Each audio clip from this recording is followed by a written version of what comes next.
Assalamualaikum warahmatullahi wabarakatuh. Ilmu sejarah, saya kira perlu ya mengalihkan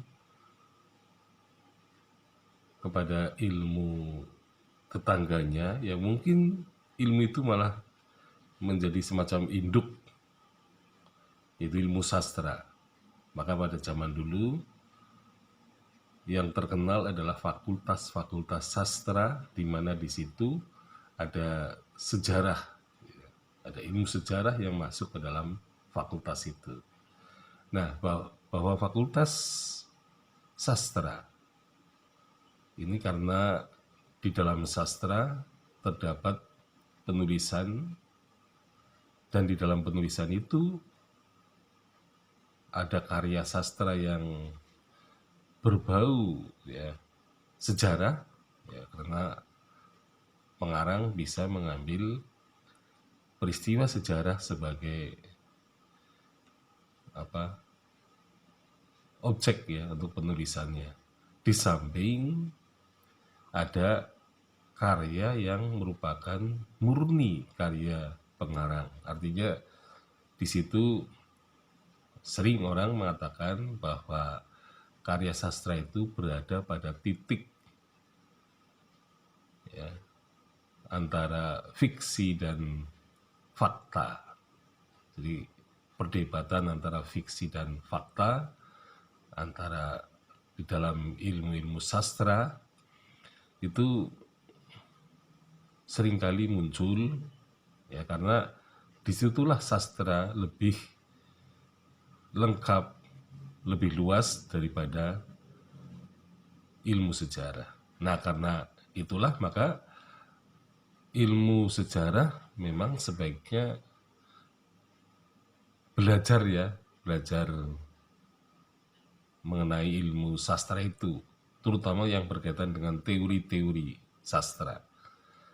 Jadi kalau kita berbicara mengenai teori sastra, maka sejarah kelihatannya agak tertinggal.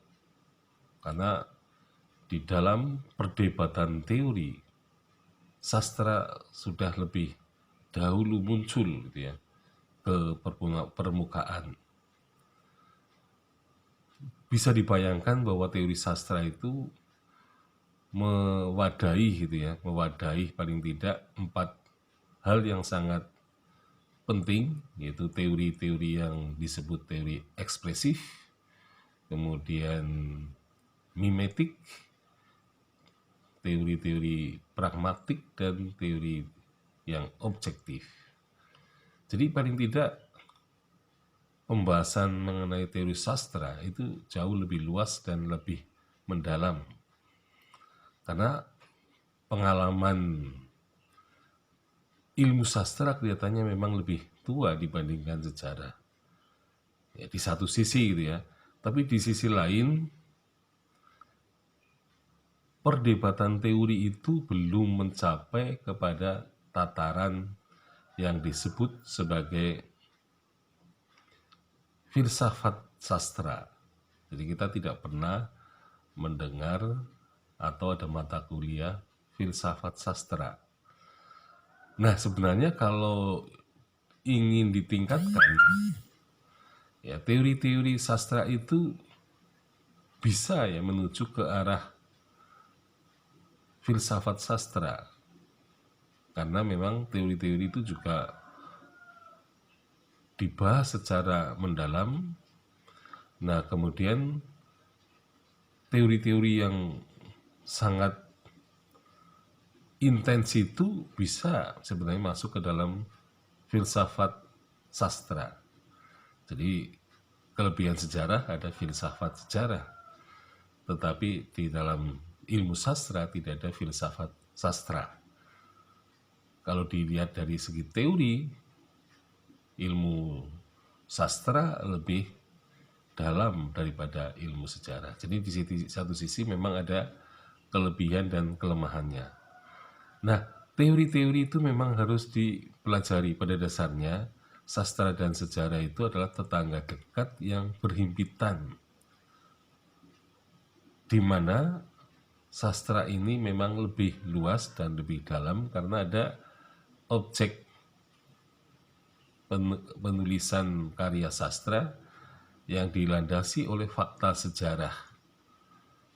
Ya, nanti memang berkaitan dengan keberadaan karya sastra sebagai tiruan dari universe. Nah, karena itulah maka teori sastra ini patut mendapatkan semacam pandangan bagi sejarawan untuk mendalami teori itu, supaya teori-teori sejarah itu tidak hanya seperti yang sekarang ada, tetapi jauh lebih luas. Jadi pada dasarnya teori-teori itu memang harus dipilih gitu ya dari teori-teori ilmu-ilmu lain, supaya teori sejarah itu menjadi lebih komprehensif ya, dalam arti untuk menganalisis fenomena atau peristiwa sejarah yang terjadi. Nah, belajarnya sejarawan terhadap teori sastra ini penting karena kedalaman ya, jadi kedalaman pembahasan. Jadi di dalam teori sastra itu juga dibahas mengenai hubungan gitu ya antara sejarah dan sastra. Jadi dalam teori sastra, ketika orang berbicara tentang sastra, karya sastra, maka di situ muncul sejarah. Jadi memang orang sastra sendiri juga membandingkan antara keduanya. Ya. Artinya karya sastra dan karya sejarah, yaitu historiografi, ya memang benar-benar terkait gitu. Terutama dalam proses penulisan gitu ya.